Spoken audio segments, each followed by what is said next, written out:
Hello ಎಲ್ಲರಿಗೂ ನಮಸ್ಕಾರ. ನಮ್ಮ ಯೂಟ್ಯೂಬ್ ಚಾನಲ್ಗೆ ಸ್ವಾಗತ. ಸಬ್ಸ್ಕ್ರೈಬ್ ಮಾಡದೆ ವಿಡಿಯೋ ನೋಡ್ತಾ ಇದ್ದರೆ ಪ್ಲೀಸ್ ನಮ್ಮ ಚಾನಲ್ನ ಸಬ್ಸ್ಕ್ರೈಬ್ ಮಾಡಿಕೊಂಡು ವಿಡಿಯೋ ನೋಡಿ.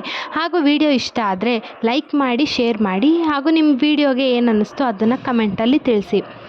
ಇವತ್ತು ನಾನು ಮಾತಾಡೋ ವಿಷಯ ಏನಪ್ಪ ಅಂದರೆ, ನಿಮ್ಮೆಲ್ಲರಿಗೂ ಗೊತ್ತಿರೋ ಮತ್ಸ್ಯಕನ್ಯೆ ಅಥವಾ ಮರ್ಮೇಡ್ಸ್ನ ಬಗ್ಗೆ. ಎಲ್ಲರಿಗೂ ಇರೋ ಒಂದೇ ಡೌಟ್ ಏನು ಅಂದರೆ, ಮತ್ಸ್ಯಕನ್ಯೆ ಇರೋದು ನಿಜಾನ ಸುಳ್ಳ? ಇದ್ರೂ ನಾವು ವಿಡಿಯೋದಲ್ಲಿ ನೋಡೋ ರೀತಿ ಸುಂದರವಾಗಿರುತ್ತಾರಾ?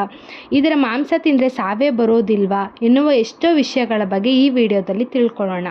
ಈ ಭೂಮಿ ಮೇಲೆ ಸುಮಾರು ವರ್ಷಗಳ ಹಿಂದೆ ಜೀವಿ ಅಂತ ಕಂಡಿದ್ದೆ ಅಥವಾ ಜೀವಿ ಉತ್ಪಾದನೆ ಆಗಿದ್ದೆ ನೀರಿನಲ್ಲಿ ಎನ್ನಲಾಗುತ್ತೆ. ಸಾಗರಗಳು ಮೊದಲಿನಿಂದಲೂ ಸಹ ನಿಗೂಢವಾಗಿಯೇ ಉಳಿದು ಹೋಗಿವೆ. ಅದರ ಬಗ್ಗೆ ನಾವು ತಿಳಿದುಕೊಂಡಿರೋದು ಬರೀ 5% ಅಷ್ಟೇ. ನಮ್ಮಲ್ಲಿ ಎಷ್ಟೇ ಟೆಕ್ನಾಲಜಿ ಮುಂದೆ ಹೋದರೂ ಸಾಗರದ ಬಗ್ಗೆ ನಾವು ತಿಳಿದುಕೊಂಡಿರೋದು ಉಗುರಷ್ಟೇ. ಇನ್ನು 95% ಸಾಗರದ ಅನೇಕ ವಿಷಯಗಳು ಈಗಲೂ ಸಹ ರಹಸ್ಯವಾಗೇ ಇವೆ. ಅದರಲ್ಲಿ ಮುಖ್ಯವಾಗಿ ಮತ್ಸ್ಯಕನ್ಯೆಯರು ಇದ್ದಾರೆ. ನೀವು ಕೂಡ ಮತ್ಸ್ಯಕನ್ಯೆಯರ ಬಗ್ಗೆ ಅಲ್ಲಲ್ಲಿ ಕೇಳಿರುತ್ತೀರಿ.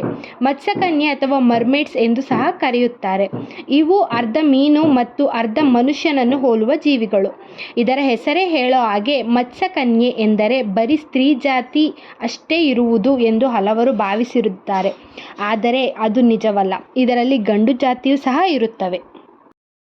ನಾವು ವಿಡಿಯೋದಲ್ಲಿ ಬರೀ ಹೆಣ್ಣು ಮರ್ಮೇಡ್ಸ್ನೇ ನೋಡಿರೋದ್ರಿಂದ ಗಂಡು ಜಾತಿಯ ಮರ್ಮೇಡ್ಸ್ನ ಬಗ್ಗೆ ಯಾರಿಗೂ ಅಷ್ಟು ತಿಳಿದಿಲ್ಲ. ಇದರ ಬಗ್ಗೆ ಪುರಾಣಗಳಲ್ಲಿ ರೋಚಕವಾದ ಕಥೆಗಳೇ ಇವೆ. ಅದರಲ್ಲಿ ನಮ್ಮ ಹಿಂದೂ ಪುರಾಣದ ಬಗ್ಗೆ ಹೇಳೋದಾದರೆ, ಮಹಾವಿಷ್ಣುವಿನ ಮೊದಲನೇ ಅವತಾರ ಮತ್ಸ್ಯಾವತಾರ ಇದಕ್ಕೆ ಸಂಬಂಧಿಸಿರುವುದೇ ಆಗಿದೆ. ಇದಲ್ಲದೆ ರಾಮಾಯಣದಲ್ಲೂ ಸಹ ಜಲಕನ್ಯೆಯರ ಬಗ್ಗೆ ವಿವರಿಸಿದ್ದಾರೆ. ಬರೀ ನಮ್ಮ ದೇಶದ ಪುರಾಣಗಳಲ್ಲಷ್ಟೇ ಅಲ್ಲದೆ ಬೇರೆ ದೇಶದ ಪುರಾಣಗಳಲ್ಲೂ ಸಹ ಮತ್ಸ್ಯಕನ್ಯೆಯರ ಬಗ್ಗೆ ವಿವರಿಸಿದ್ದಾರೆ. ಈ ಕತೆ ಪುರಾಣಗಳನ್ನು ಬಿಟ್ಟರೆ ಇವು ಇರುವುದಾಗಿ ಯಾವ ಸಾಕ್ಷಿ ಆಧಾರಗಳು ಸಹ ಈವರೆಗೆ ಕಂಡುಬಂದಿಲ್ಲ.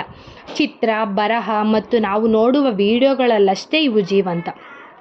ಮ್ಯೂಸಿಯಂನಲ್ಲಿಯೂ ಸಹ ಜಲಕನ್ಯೆಯ ಅಸ್ಥಿಪಂಜರ ಸಂಗ್ರಹವಾಗಿದೆ.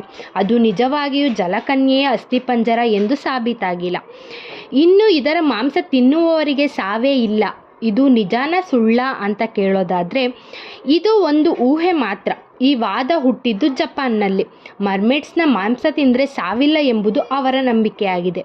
ಇದನ್ನು ತಿಂದು 1000 ವರ್ಷಗಳು ಬದುಕಿದ್ದಾರೆ ಎಂಬ ಉಲ್ಲೇಖವಿದೆ.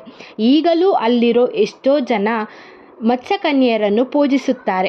ನಮ್ಮ ಕಷ್ಟ ದೂರ ಮಾಡಿ ಆಯಸ್ಸು ಹೆಚ್ಚಿಸುತ್ತದೆ ಎಂಬುದು ಅವರ ನಂಬಿಕೆ. ಇವುಗಳು ಅದೃಷ್ಟ.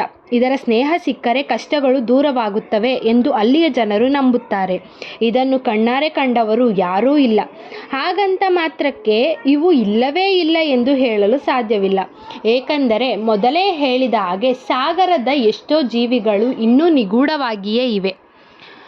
ಇಷ್ಟು ಹೇಳ್ತಾ ವಿಡಿಯೋನ ಮುಗಿಸ್ತಾ ಇದ್ದೀನಿ. Thank you for watching. Please ನಮ್ಮ ವಿಡಿಯೋನ ಲೈಕ್ ಮಾಡಿ, ಶೇರ್ ಮಾಡಿ, ಹಾಗೂ ನಮ್ಮ ಚಾನಲ್ನ ಸಬ್ಸ್ಕ್ರೈಬ್ ಮಾಡಿ. ಈ ವಿಡಿಯೋ ಬಗ್ಗೆ ನಿಮ್ಗೆ ಏನು ಅನ್ನಿಸ್ತು ಅಂತ ಕಮೆಂಟ್ ಮಾಡಿ.